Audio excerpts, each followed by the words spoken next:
तो हम different different conflicts की कड़ी में अब अगले कन्फ्लिक्ट की तरफ जाएंगे, और यह कन्फ्लिक्ट है राजपूताना के साथ, मेवाड़ और मारवाड़ के साथ। चलिए समझते हैं कन्फ्लिक्ट का इंटेंसिटी क्या है, कन्फ्लिक्ट का नेचर क्या है। ओके, सबसे पहला एस्पेक्ट ये है कि राजपूताना के साथ जो संबंध हुआ करते थे मुगलों के, वो डिफरेंट डिफरेंट टाइम पे उस समय की जो पॉलिटिकल एंड सोशल रिक्वायरमेंट्स है उसके अकॉर्डिंग बदलते चले गए। मैट्रिमोनियल अलायंस सिस्टम अकबर के द्वारा शुरू किया गया था और यह आगे भी कंटिन्यू हुआ। इसमें परिवर्तन आने शुरू हुए हैं शाहजहां के समय। सबसे इंपॉर्टेंट एस्पेक्ट क्या क्या अकबर के द्वारा कंसिडरेशन दी जाती थी राजपूताना को, तो अकबर की राजपूताना पॉलिसी का एक हल्का सा अगर हम ओवरव्यू लें तो सबसे इंपॉर्टेंट एस्पेक्ट मैरिजेस एस्टेब्लिश की जाती थी, मैट्रिमोनियल अलायंस किए जाते थे, ये पहली बात।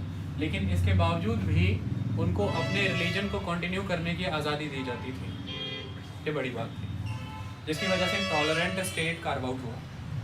सेकेंड एस्पेक्ट, फैमिली मेंबर्स को नोबिलिटी में इंडक्ट किया जाता था, उनको मनसबदार बनाया जाता था, ये एक इम्पॉर्टेंट एस्पेक्ट था।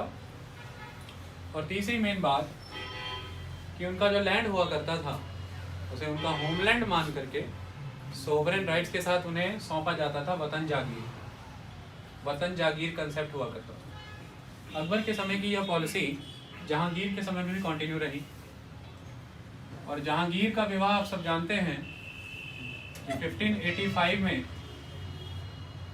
उस समय जोधाबाई नाम की जो रानी हुआ करती थी उनसे हुआ था। तो जहांगीर 1585 में ब्याहे गए हैं जोधाबाई के साथ, और जहांगीर और जोधाबाई की जो संतान उत्पन्न होती है वह है खुर्रम, शाहजहां। तो खुर्रम शाहजहां खुद एक राठौड़ माता से उत्पन्न है, राजपूतों से उत्पन्न है। लेकिन अकबर की पॉलिसी जो जहांगीर के समय में as it is intact follow हुई, शाहजहां के समय में चेंजेस ये आ गए कि अब उसे नीड नहीं लगी कि हमें मैट्रिमोनियल अलायंसेस करने चाहिए, तो मैट्रिमोनियल अलायंसेस की प्रक्रिया रुक जाएगी। ये पहली बात। वतन जागीर का सिस्टम चलता रहा और फैमिली मेंबर्स को नोबिलिटी में इंडक्ट करने का प्रोसीजर भी चलता रहा। औरंगजेब के संबंध राजपूताना के साथ बहुत प्रगाढ़ थे, और औरंगजेब के दो इम्पोर्टेंट मनसबदार उस समय के, दो इम्पोर्टेंट जर्नल, आप कह सकते हैं औरंगजेब की दो भुजाएं, दो इम्पोर्टेंट शासक हुआ करते थे। एक तो आम्बेर के शासक, ये वही आम्बेर जिसे 1727 में सवाई राजा जयसिंह ने जयपुर बना दिया था। जय सिंह जयपुर सिटी बना दिया, मिर्जा राजा जयसिंह नहीं, सवाई राजा जयसिंह।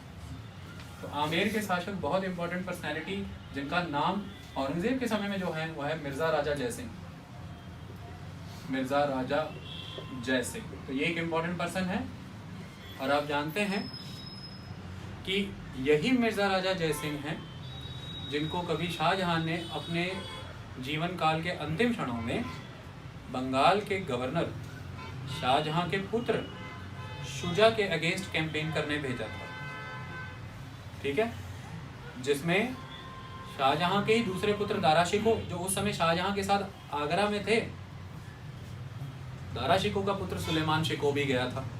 क्लियर? तो सुलेमान शिकोह और जयसिंह के द्वारा ईस्ट का कैंपेन किया जाता है, बंगाल का कैंपेन किया जाता है शाहजहां का ही दूसरा पुत्र शाह शुजा, जो खुद को क्राउन प्रिंस डिक्लेयर करने में लगा उसके लिए। तो ये इंपॉर्टेंट पर्सनैलिटी है। दूसरी इंपॉर्टेंट पर्सनैलिटी तो ये आमेर के राजा, जयपुर के राजा। दूसरी इंपॉर्टेंट पर्सनैलिटी मारवाड़ यानी कि जोधपुर से राठौड़ शासक, और ये है महाराजा जसवंत सिंह। महाराजा जसवंत सिंह आप जानते हैं, बहुत इंपॉर्टेंट पर्सनैलिटी। इनको भेजा जाता है मालवा, डेक्कन, शाहजहां के द्वारा इनको साउथ भेजा जा रहा है, डेक्कन, और वहां पर जो दूसरा बेटा है औरंगजेब, उसके विद्रोह को दमन करने का काम इनको सौंपा गया। तो जसवंत सिंह बहुत इंपॉर्टेंट। उसके बाद जब औरंगजेब गद्दी पे आएगा तो वो बड़े पैमाने पर जसवंत सिंह को ही नॉर्थ वेस्ट फ्रंटियर के अफगान मिनेस को कंट्रोल करने के लिए भेजेगा, और नॉर्थ वेस्ट फ्रंटियर पे ही सेवाएं देते हुए 1678 में जसवंत सिंह वीरगति को प्राप्त हो जाएंगे और यही जसवंत सिंह के बाद जो प्रॉब्लम क्रिएट होगी सक्सेसरशिप की जोधपुर में, वह मुगलों को अपोजिशन की पार्टी के तौर पे खड़ा कर देगी राजपूताना को। इतनी बात समझ में आई? तो राजपूताना के साथ संबंध औरंगजेब के समय बहुत जबरदस्त है। आप सब जानते हैं अच्छे से कि सामूगढ़ का युद्ध जो लगभग मई 1658 में लड़ा गया, शाहजहां के द्वारा नॉमिनेटेड अपना बेटा अगली गद्दी के लिए दारा शिकोह, जो आगरा के एंड पे लड़ रहा है, और दारा शिकोह की खिलाफत कर रहा है शाहजहां का दूसरा बेटा औरंगजेब। औरंगजेब ने इस समय अपनी कूटनीतिक तरीके से उस समय में चित्तौड़ या मेवाड़ कह लीजिए कि राणा को अपने साथ जोड़ लिया था। क्लियर बात?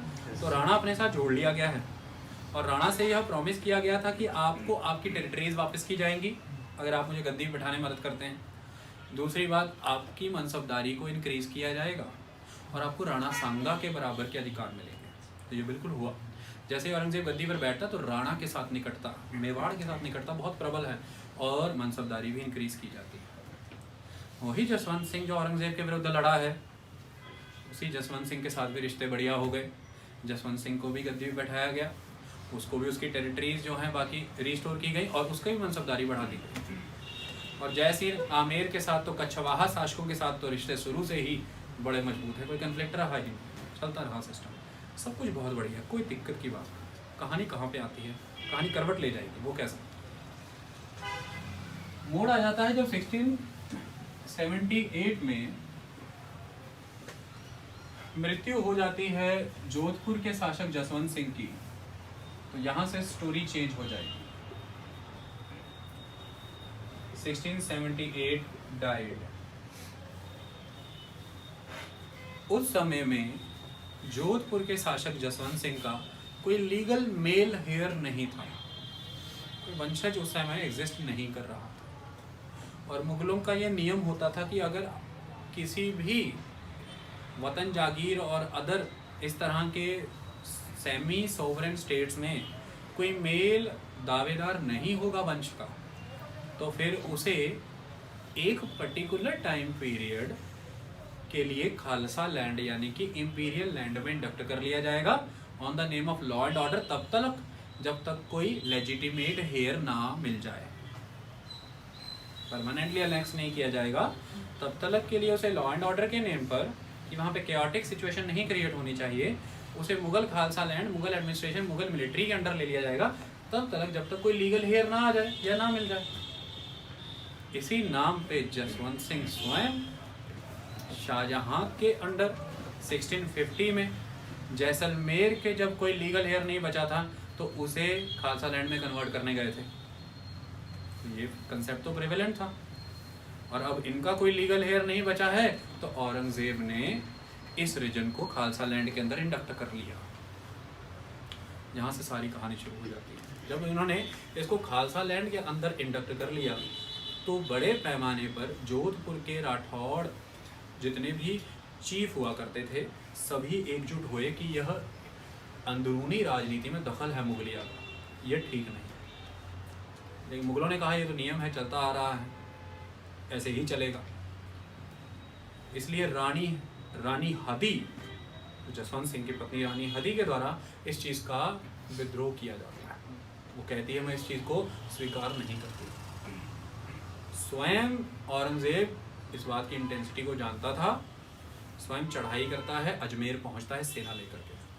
औरंगजेब की एंट्री हो जाती है अजमेर में और आपको पता है एक बार मुगल शासक जब पर्सनली आए तो उसके बाद पोजीशन उनके फेवर में ही आएगी। रानी हदी के साथ युद्ध होता है और लॉस्ट होता है यह युद्ध, ये इंपॉर्टेंट एस्पेक्ट है। सिचुएशंस कैसे चेंज होती हैं। औरंगजेब ये जानता है कि राजपूताना को नदारत नहीं किया जा सकता पूरी तरह से, वरना प्रशासन चलाना बहुत मुश्किल हो जाएगा।